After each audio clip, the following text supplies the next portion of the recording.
Friends, آپ نے social media اور ٹی وی چینلز پر پاکستان اور اسرائیل کے بارے میں یہ ضرور سنا ہوگا کہ پاکستان اسرائیل کو تسلیم کرنے جا رہا ہے، اور اسرائیل کے صدر اسحاق ہرزوگ نے پاکستانی وفد سے ہونے والی ملاقات کی تصدیق بھی کی۔ کچھ نیوز چینلز پر بات چیت کرتے ہوئے اسرائیلی صدر نے کہا کہ گزشتہ ہفتے ان سے 2 وفود نے ملاقات کی، جن میں امریکہ میں موجود 2 پاکستانی بھی شامل تھے۔ اسرائیلی صدر کا کہنا تھا کہ پاکستانی وفد سے ان کی ملاقات بے حد خوش آئند رہی۔ فرینڈز، ڈیولپنگ پاکستان نامی ویب سائٹ کے مطابق یہ خبر گزشتہ ہفتے ہی منظر عام پر آ گئی تھی، لیکن پاکستان کی جانب سے اس پر کوئی بھی وضاحت نہ کی گئی، اور حالیہ دنوں میں ہونے والی پیش رفت کے بعد اس حوالے سے چہمگوئیاں جاری رہیں۔ اسی دوران یہ خبر بھی آئی تھی کہ مولانا فضل الرحمان سعودی عرب کے دورے کے موقع پر اسرائیلی وفد سے ملاقات کریں گے۔ فرینڈز، بی بی سی کے مطابق پاکستانی وفد کے شرکاء نے اسرائیلی پارلیمنٹ سمیت اہم مقامات کا دورہ کیا اور اسرائیلی صدر سے ملاقات بھی کی۔ اس پاکستانی وفد میں پی ٹی وی پر پروگرام کرنے والے اینکر احمد قریشی بھی شامل تھے، جن کی وائرل پکچرز آپ نے یقیناً سوشل میڈیا پر دیکھی ہوں گی۔ یوں ایک پوری سازش کے تحت اسرائیل کو تسلیم کرنے کی بحث پھر سے شروع کروائی گئی۔ فرینڈز، ان سب باتوں سے آپ کے ذہن میں یہ سوال ضرور ابھرتا ہوگا کہ اگر پاکستان اسرائیل کو تسلیم کر لے تو آخر کیا ہوگا، اور اگر پاکستان اسرائیل کو تسلیم نہیں کر رہا تو اس کی کیا وجوہات ہیں۔ تو آج کی ویڈیو میں آپ کو پاکستان کے اسرائیل کو تسلیم نہ کرنے کی وجوہات بتاؤں گا۔ فرینڈز، اسرائیل کو بطور ریاست تسلیم کرنے سے مراد یہ ہوگا کہ پاکستان نے 1917 کے بلفور ڈکلیریشن کو تسلیم کر لیا ہے۔ فرینڈز، بلفور ڈکلیریشن دراصل 1917 میں برطانوی حکومت کی طرف سے جاری کردہ ایک عوامی بیان تھا، جس میں فلسطین میں یہودی لوگوں کے لیے قومی گھر کے قیام کی حمایت کا اعلان کیا گیا تھا۔ یعنی بلفور ڈکلیریشن کے مطابق فلسطین پر یہودیوں کا بھی اتنا ہی حق ہے جتنا فلسطین کے مسلمانوں کا۔ پوری دنیائے اسلام بلفور ڈکلیریشن کے خلاف ایک آواز ہو کر متفق تھی، جس میں برطانوی سامراج نے یہودیوں کی عالمی تنظیم کو فلسطینیوں کی رائے اور رضامندی کے بغیر فلسطین میں ایک ریاست کی منظوری دے دی۔ فرینڈز، اسرائیل کو تسلیم کرنے کا مطلب تھیوڈر ہرزل کی یہودی نظریاتی تحریک کو تسلیم کرنا ہے، جو کہ فلسطین میں غاصبانہ قبضے کے ذریعے ایک یہودی ریاست کے قیام کا حامی تھا۔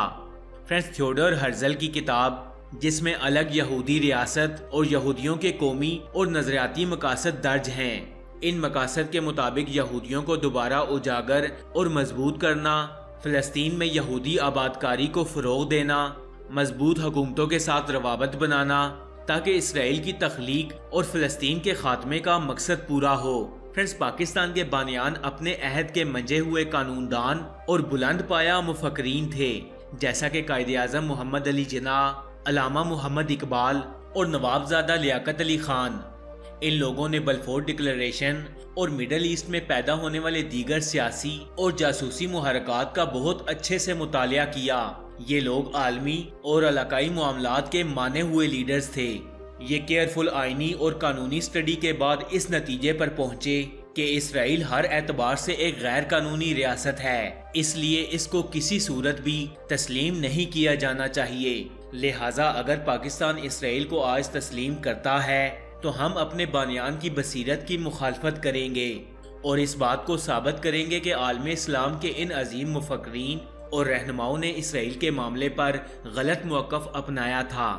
یہ نہ صرف ایک بہت بڑی غلطی ہوگی بلکہ ان عظیم مفکرین کے فکر اور ان کی خدمات سے غداری کے مترادف ہوگا۔ فرینڈز، مذہبی نقطۂ نظر سے بھی یہ بات سمجھنا نہایت ضروری ہے کہ اسلام اور یہودیت دونوں اہل کتاب اور ابراہیمی مذہب ہیں، لیکن جہاں تک ایک دوسرے کے احترام کی بات ہے تو مسلمان انبیاء بنی اسرائیل، حضرت یعقوب علیہ السلام، حضرت یوسف علیہ السلام، حضرت داؤد علیہ السلام، حضرت سلیمان علیہ السلام اور حضرت موسیٰ علیہ السلام کو مانتے ہیں، جبکہ یہودی پیغمبر اسلام محمد صلی اللہ علیہ وآلہ وسلم کا انکار کرتے ہیں۔ اس لیے ہم نے ان کا نہیں بلکہ انہوں نے ہمارا انکار کیا ہے۔ کبھی بھی کسی مسلمان نے انبیاء بنی اسرائیل میں سے کسی کی بھی توہین نہیں کی، اور یہودی لکھاری آئے روز ہمارے نبی صلی اللہ علیہ وآلہ وسلم کی توہین کرتے ہیں۔ فرینڈز، ہماری اور ان کی کتاب میں بہت سے اصولی فرق ہیں، جن کو سمجھے بغیر ریاست اسرائیل کا قبول کرنا ایک اسلامی نظریاتی مملکت کے لیے کسی طور بھی مناسب نہیں۔ لیکن یہودیوں کا یہ ماننا ہے کہ اسرائیل کی سرزمین ابراہیم اور اسحاق علیہ السلام کے خدا کی طرف سے وہ موجودہ خطہ ہے جو بنی اسرائیل کو دیا گیا۔ فرینڈز، یہاں پر ایک بڑا سوال یہ بھی اٹھتا ہے کہ ان کے اس دعوے کی ہماری کتاب اور ہماری تھیولوجی میں کیا ویلیڈیشن ہے؟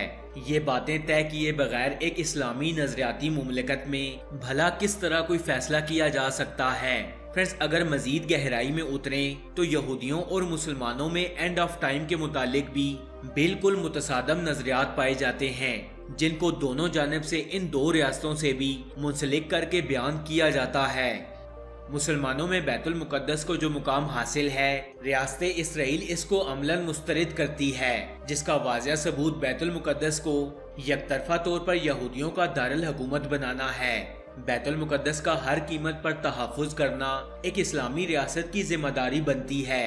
یہودیوں کا دعویٰ ہے کہ اللہ تعالیٰ کا بنی اسرائیل سے یہ وعدہ ہے کہ انہیں دریائے نیل سے فرات کے درمیان کی سرزمین دے گا۔ ایک عالمی جریدے کو 1988 میں انٹرویو دیتے ہوئے فلسطین کے یاسر عرفات نے یہ بھی کہا تھا کہ اسرائیلی جھنڈے میں 2 لائنیں دریائے نیل سے فرات کے درمیان ریاست اسرائیل کے پھیلاؤ کی نمائندگی کرتی ہیں۔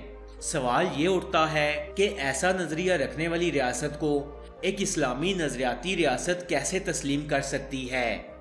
امیر المومنین حضرت عمر فاروق رضی اللہ تعالیٰ عنہ نے یروشلم کی فتح کے موقع پر حضرت ابو عبیدہ بن جراح کو یہ تاریخی جملہ ارشاد فرمایا تھا کہ ہم ایک پستی کا شکار قوم تھے، لیکن اللہ تعالیٰ نے ہمیں اسلام کے ذریعے عزت عطا کی، اور اگر ہم اسلام کو چھوڑ کر عزت دار بننا چاہیں گے وہ پھر ذلیل و رسوا کر دے گا۔ کیا یہ امیر المومنین حضرت عمر کے زمانے کی بات ہے یا پھر ہمارے زمانے کی؟ ہم بھی ایک رسوا قوم تھے، مگر کلمہ کی بنیاد پر عزت ملی، آزادی ملی اور ایک آزاد ملک ملا۔ اگر 1947 کے بعد سے اب تک خدا نخواستہ پاکستان اسرائیل کو تسلیم کر لیتا تو شاید کئی مادی فائدے سمیٹ سکتا تھا، مگر اس وقت وزیر اعظم پاکستان نوابزادہ لیاقت علی خان نے امریکی صنعت کاروں اور تاجروں کی اسرائیل کو تسلیم کرنے کے عوض بہت بڑی ملٹری اور اکنامک پیکج کی آفر کو ٹھکرا دیا تھا۔ لیکن آج کئی ممالک کے اتحاد بنائے جا چکے ہیں۔ ہمارے خطے جنوبی ایشیا میں اسرائیل اپنے ایسے مستقل دوست بنا چکا ہے جنہوں نے آج تک پاکستان کے وجود کو تسلیم ہی نہیں کیا۔ اس لیے اسرائیل کو تسلیم کرنا پاکستان کے لیے مزید مشکلات پیدا کرے گا۔ ملکی سیاست میں پاکستان چین اور روس کے ساتھ مضبوط روابط قائم کر کے اکنامک کوریڈور کے منصوبہ کو کامیاب بنانا چاہتا ہے، لیکن اسرائیل اور امریکہ اس منصوبے کے خلاف ہیں، اور اس پورے معاملے کا واضح ثبوت یہ ہے کہ کس طرح اسرائیلی اخبارات اور ویب سائٹس نے سی پیک کے خلاف پروپیگنڈا کیا۔ لہٰذا اسرائیل کو تسلیم کرنا علاقائی سیاست میں پاکستان کے لیے سود مند ثابت نہیں ہو سکتا۔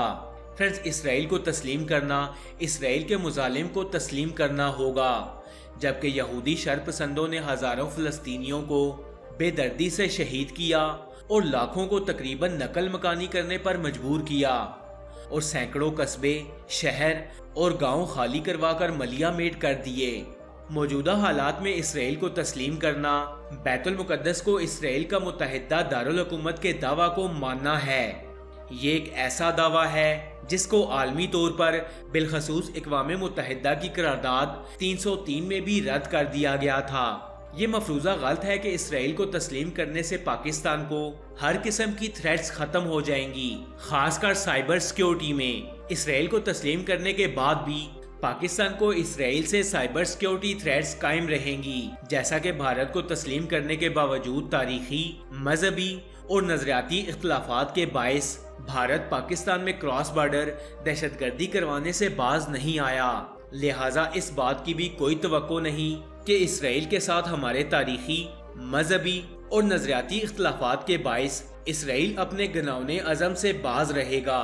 فرینڈز، تاریخی طور پر ہمارے ایٹمی پروگرام کی سب سے زیادہ تکلیف انڈیا اور اسرائیل کو رہی ہے، اس لیے اسرائیل اگر کوئی خرابی نہ بھی کر سکا تو کم از کم اس طرح کا کوئی تعاون بھی نہیں کرے گا۔ اسرائیل کو اگر پاکستان تسلیم کر بھی لے تب بھی دفاعی میدان میں پاکستان کے ہاتھ کچھ نہ آئے گا۔ بلکہ بعض خطرات بڑھ جائیں گے۔ اسرائیل کو تسلیم کرنا 1947 کا فلسطین تقسیم فارمولے کو ماننا ہوگا، جس میں فلسطین کی 54% زمین یہودیوں کے حوالے کر دی گئی تھی، جبکہ وہ صرف کل ریاست کے 6% کے مالک تھے۔ یہ اس وقت سے یہودیوں کا منصوبہ تھا جس وقت یورپ سے یہودی فلسطین ہجرت کرنا شروع ہو چکے تھے تاکہ وہ فلسطین کی زمینوں پر زبردستی قبضہ جما سکیں۔ اسرائیل کو تسلیم کرنا اور قبلہ اول مسجد اقصی کو ترک کرنے سے مراد ہوگا کہ پاکستان مسئلہ کشمیر پر بھی سمجھوتا کرنے کو تیار ہے۔ اسرائیل کو تسلیم کرنے سے یہ مراد ہوگا کہ پاکستان کسی زمین پر غصبانہ قبضہ کرنے والی ریاست کے ساتھ ہے اور اس زمین پر غاصب ریاست کی خود مختاری پوری طرح سے تسلیم کرتا ہے۔ اس طرح پاکستان مسئلہ کشمیر پر بچی کچی حمایت بھی کھو دے گا۔ فرینڈز، جب ہم کچھ بھی نہیں تھے، یعنی ملک نہ تھے، افواج نہ تھی، جوہری ہتھیار بھی نہ تھے، انفراسٹرکچر نہ تھا، تربیت یافتہ ہیومن ریسورس نہ تھا، تب بھی ہم نے بیت المقدس اور قبلہ اول کے لیے سب کچھ کیا، حتیٰ کہ اپنی بساط سے بڑھ کر۔ اور آج جب اللہ تعالیٰ کے فضل و کرم سے ہم بطور قوم بہت کچھ ہیں، تو ہم قبلہ اول سے کیسے منہ موڑ سکتے ہیں؟ اقبال، قائد اعظم، نواب زادہ لیاقت علی خان، مولانا محمد علی جوہر، یہ سب لوگ بغیر کسی سرکاری عہدے اور بغیر کسی ریاست کے سربراہ ہوتے ہوئے بھی بیت المقدس کی حفاظت کے لیے کمر بستہ رہے۔ اگر اتنے کمزور ہو کر بھی ہم نے سمجھوتا نہیں کیا تو آج بھی حق اور انصاف کے فیصلے پر قائم رہیں گے، اور اللہ تعالیٰ کبھی بھی ہماری گردنوں کو سرنگوں نہیں ہونے دے گا۔ فرینڈز، میں امید کرتا ہوں کہ آپ کو اس ویڈیو سے بہت کچھ جاننے کو ملا ہوگا۔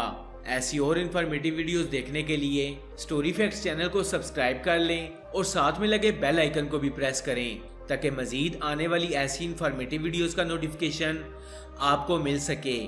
میں ملوں گا آپ سے اگلی ویڈیو میں، تب تک کے لیے اللہ حافظ۔